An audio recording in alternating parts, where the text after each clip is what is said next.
Pagmasdan nyo ito mga Brad, akala ng mga Japanese panalo na nang bumagsak ang Pinoy.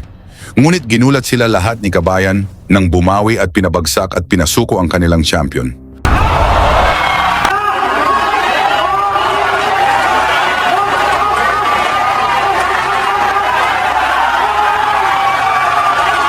Usapang bakbakan, di magpapahuli pag may bagong laban. Sa kabila ng pagkatalo ng ilang nangungunang Pinoy boxer sa pagdayo sa Japan,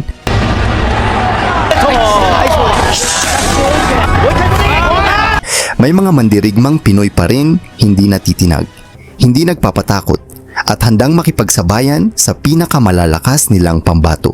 Isa na rito si Giovanni Little Giant Escaner, ang matapang na mandirigma mula Sultan Kudarat. May 21 panalo at 19 dito ay sa pamamagitan ng knockout. Bago siya dumayo sa Japan, may dala siyang 12 sunod na tagumpay. 8 rito, tinapos niya sa knockout. Side fighter always. Sa una niyang pagsabak sa teritoryo ng mga Hapones, hinarap niya si Junichi Ebisuoka. At sa ikapitong round, pinatigil niya ang laban. Pero imbes na iwasan ng Pinoy, muli siyang inimbitahan sa Japan pagkaraan lamang ng 5 buwan. Sa pagkakataong ito, mas mabigat na pagsubok ang inilagay sa kanyang harapan. Ang undefeated knockout artist na si Naoto Uebayashi. May 10 panalo, walang talo, at 9 na knockout. Pinsan ni Naoya Inoue at itinuturing na isa sa mga susunod na world champion ng Japan.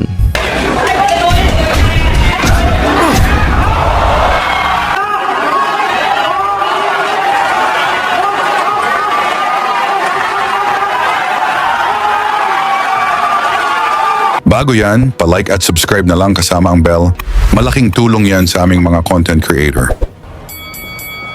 Unang round, wala nang mahabang pakiramdaman. Agad nagpalitan ng mabibigat na suntok ang dalawang mandirigma.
Sa lakas ng sigawan ng Japanese crowd, nakawala si Uebayashi ng matinding kombinasyon. Tumama ng malinis at bumagsak si Escaner, nagsigawan ang buong arena. Akala nila simula na yon ng pagtatapos para sa Pinoy. Pero mabilis na bumangon si Kabayan, hindi na tinag, hindi nagpanik. At higit sa lahat, hindi na wala ng tapang.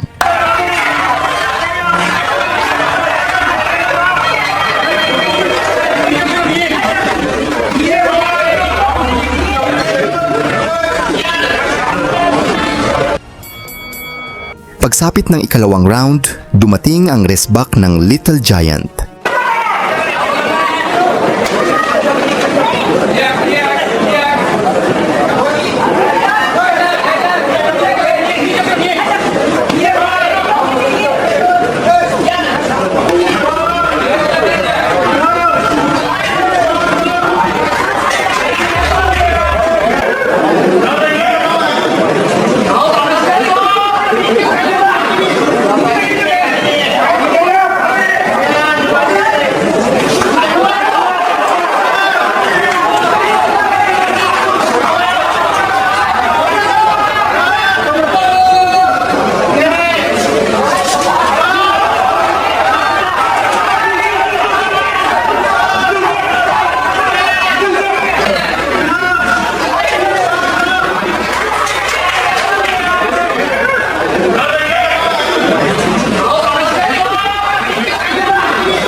Sa gitna ng mainit na palitan, bumitaw si Escaner ng isang malakas na kanang suntok.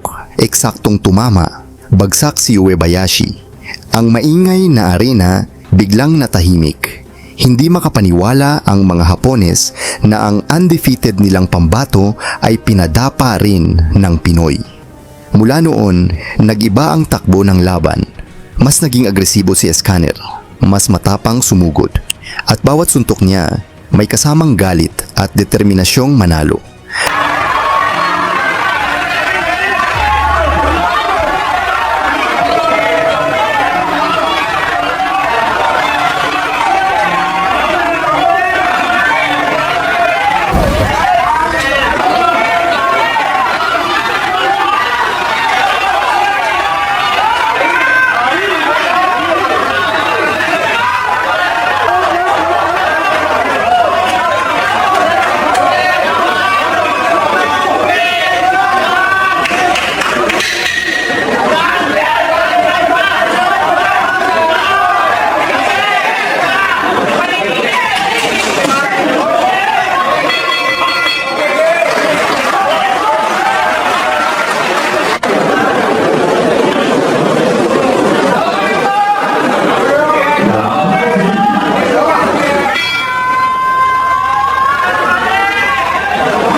Pagsapit ng ika-6 na round, ganap nang naging digmaan ang kanilang bakbakan. Parehong tumatanggap, parehong gumaganti. Pero habang tumatagal, unti-unting lumilitaw ang tibay at lakas ng Pinoy.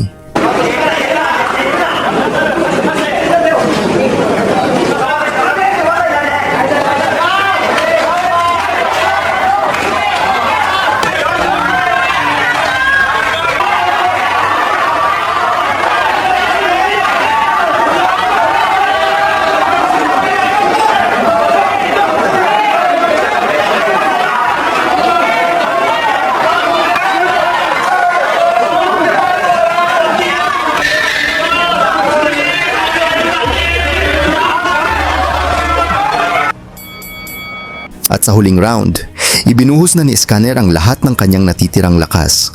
Sunod-sunod na kombinasyon, walang tigil na pag-atake. Hirap nang makasagot ang Japanese fighter.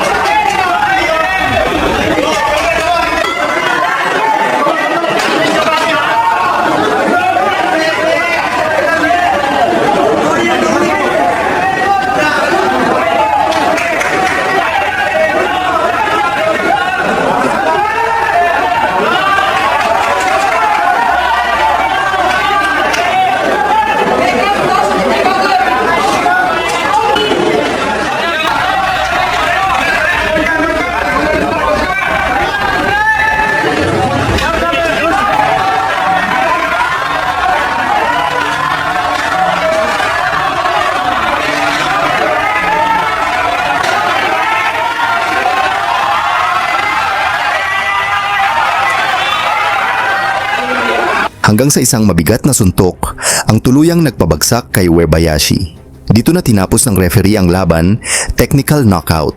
Ano ang masasabi ninyo sa pinakita ni Escaner? Ibahagi ang inyong opinyon kasama ang inyong lugar.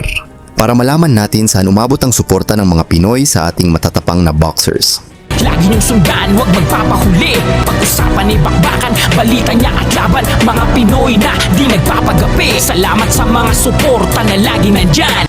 Champion na si Luis Pantera Neri sa harap ni Inoue sa Nagoya, Japan.